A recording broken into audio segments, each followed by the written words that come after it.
Welcome to Cold Turkey. I'm Paulie T. And you may have noticed I haven't put an upload up in a few weeks. I was quite ill and with a flu. I had a bad flu, and I don't know, was it COVID or was it just a heavy flu? But anyway, I'm over it, most of it now, and also it wasn't bad for my head, just to take a break for a little while.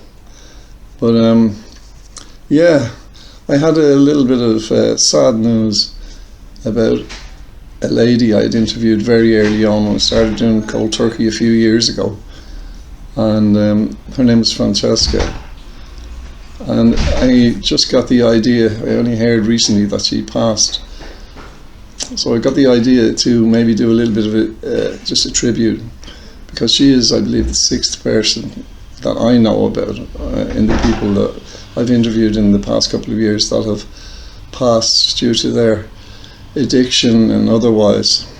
And so this show today is a tribute to those people and just a reminder of who they were. So I'm not going to play their whole videos, but just a little clip of each of them. This is my little gallery to those who have passed, and I'd like to just do a little commentary on each and every one, just before I show each video. Before I get into this, I just wanted to address something, that's trending at the moment. It's about all these tents and the immigrant thing, and I'd like to just clarify where I stand on all of that. I don't have any opinion, negative or positive, about any of these individuals, because I don't know enough. What I do know is our country can't handle the burden economically and socially to see that these people all get proper housing, and the huge care deficit for our own people that are really struggling, people that are on the streets and families that are in B&Bs with a very unsteady and uncertain future in life in these crazy changing times. So I'm not drawn into going immigrant bashing. I'm not into that. There's plenty of people doing that at the moment, and I'm not going to use my channel to promote that stuff. I did do a piece about the tents that were downtown. I was the first person to do it in Mount Street. I did a piece about all the tents that I gathered up there, and it got so many views, and I realized, I could jump on that bandwagon if I didn't have any sense of fucking integrity, and I'm not going to do that. It ain't going to happen over here. So I'll gladly take way few less views and have some more authentic content. That whole thing, I'm totally disagree with our government bringing in these people when we can't actually sustain them. It's unsustainable for the communities that they're being put into, and I kind of understand the argument on both sides, and I won't be drawn into it. It is what it is. Our government messed up, and who knows if they're going to do anything about it. And we live in strange times. There's a huge woke agenda that I don't think is very woke at all, in the true sense of the word, but that's just my opinion, and who cares about what I think? So I just I'll leave that where it is. Anyway, guys, listen, this show is about a tribute to these people, so I don't want to get too distracted on it. Okay, so first, Eileen. This is Eileen now. My brother and myself interviewed Eileen in the very early days of Cold Turkey, and it was so evident how vulnerable this young woman was that and it was heartbreaking. I put the video out anyway. Within the year, poor Eileen had passed, and she was the first. This was the first death of somebody I'd interviewed for Cold Turkey. There's times where when I'm down and lonely, I look up at the sky and I ask my nana to look down upon me. But I also say, Nanny, if you can hear me loud and clear, because tonight I need your safety, like you will always there for me. And it's just like, she's always there, so even if when she's not actually here, her spirit's here with me, and I miss her so much. She's like me, ma. Okay. And it gives you comfort in It gives times me of... comfort. Even I have a teddy even, and that gives me comfort because it reminds me of her. Francisca. I heard about Francisca only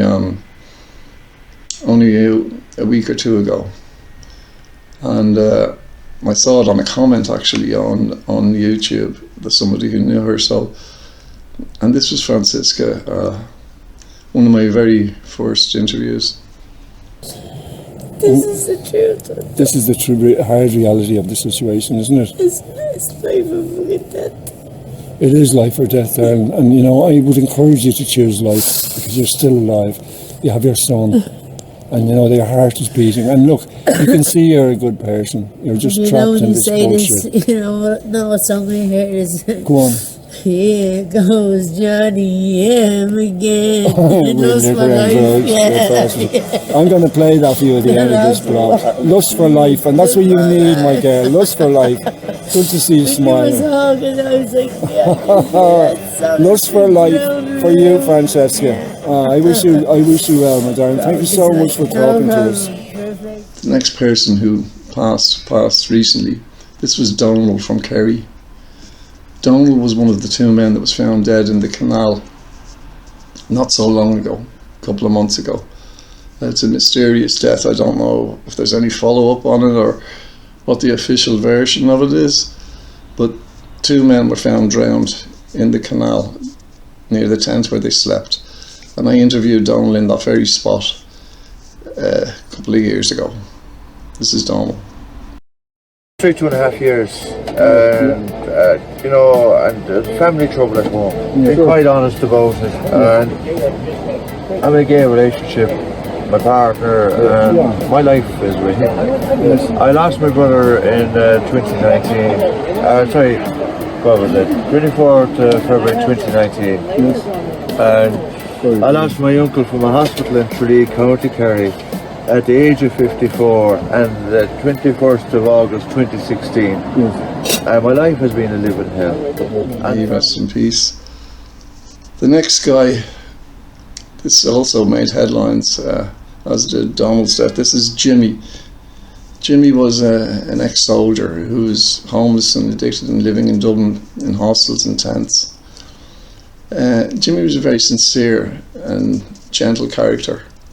He was authentic, sincere, and he left an impression on me indeed. And the sad story of Jimmy, the very sad story of Jimmy's death was he gave his life selflessly to save another young man that he saw in the canal that he didn't know, and he jumped in to save him, and unfortunately he passed away.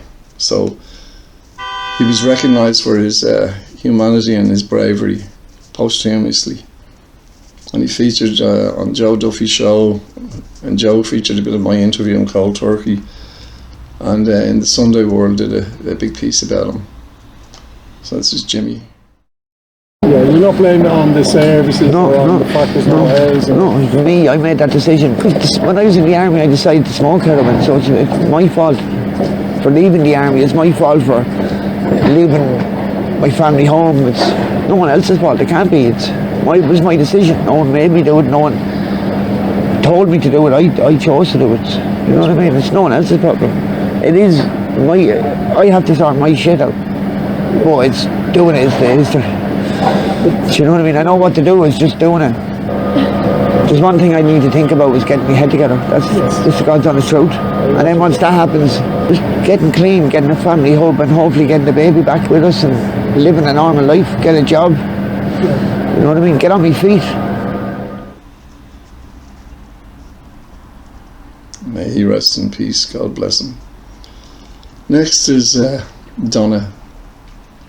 Donna was an interview I did, and I removed the interview at the request of Donna's family because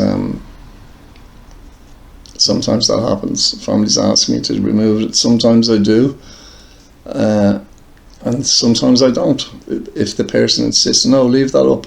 It's my interview. I want to do it. That has happened too, and I leave it up.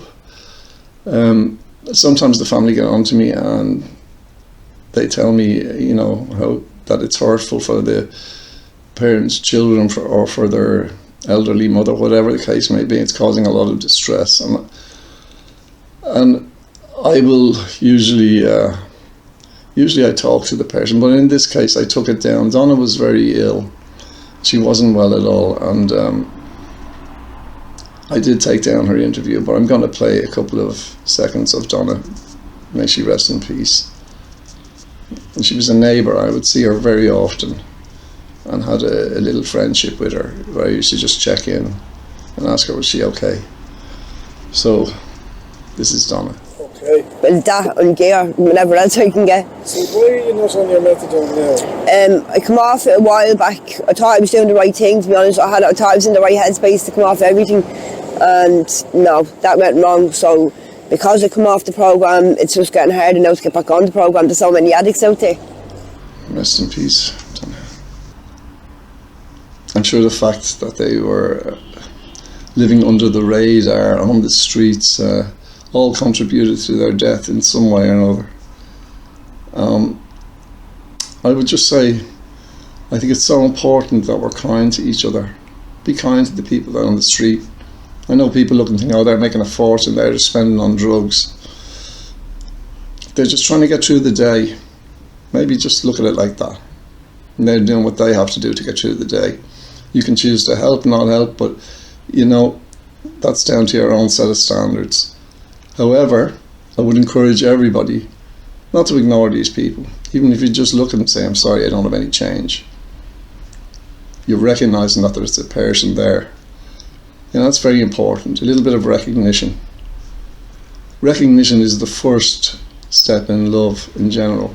You recognise something, and you appreciate it, and that is love.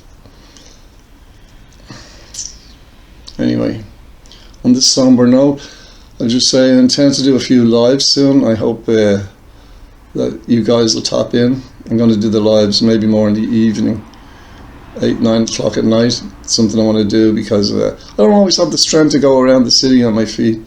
So we can talk about a lot of stuff here on KoldTurkey.